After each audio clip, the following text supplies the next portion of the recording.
Hello everyone, good morning. তো আবারও তোমাদের সাথে একটা মিনি ব্লগ শেয়ার করছি। তো এই দেখো সকালবেলা স্নান ধান তো হয়েই গেছে, আর এইদিকে রেডি হয়ে গেছি। ছেলেকে একটু লেখা দিয়েছিলাম, তো লিখতে লিখতে উঠে পালিয়েছে। তো এখন রান্না বান্নাও করতে হবে। তো চলো, রান্নাঘরে যাওয়ার আগে আমি একটু ছাদে চলে এসেছি। তো অনেকগুলো কাছাকাছি করেছি, সেইগুলোই। তো এই যে এগুলো একটু ছাদে মিলবার। এদিকে তোমাদের একটা জিনিস দেখাই।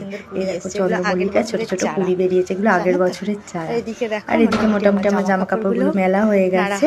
তো এবারে যাবো রান্নাঘরে। তো চলো আজকে কি রান্না বান্না হয়। তো এসে দেখি মা রান্নাঘরে মোটামুটি পালং শাক কেটে বসিয়ে দিয়েছে। আর এদিকে একটু মুগের ডালও ভিজিয়ে রেখেছে, ডাল করব। আর হচ্ছে মূলো শাক ভাজবো। তো মূলো শাক তোমরা কে কে পছন্দ করো। আর এদিকে একটা দুষ্টুমি তোমাদের সাথে, সেটাও শেয়ার করবো। দেখো এমন একটা হাওয়াই চটি ওপরে ছুঁড়েছে, ঠিক ফটো ফ্রেমের পিছনে গিয়ে খুঁজে পাচ্ছি না, এক পাটি নিচে। এইরকম বদমাইশি কারা কারা করে বলো তো। তো যাই হোক, চলো এখনের মতোটা।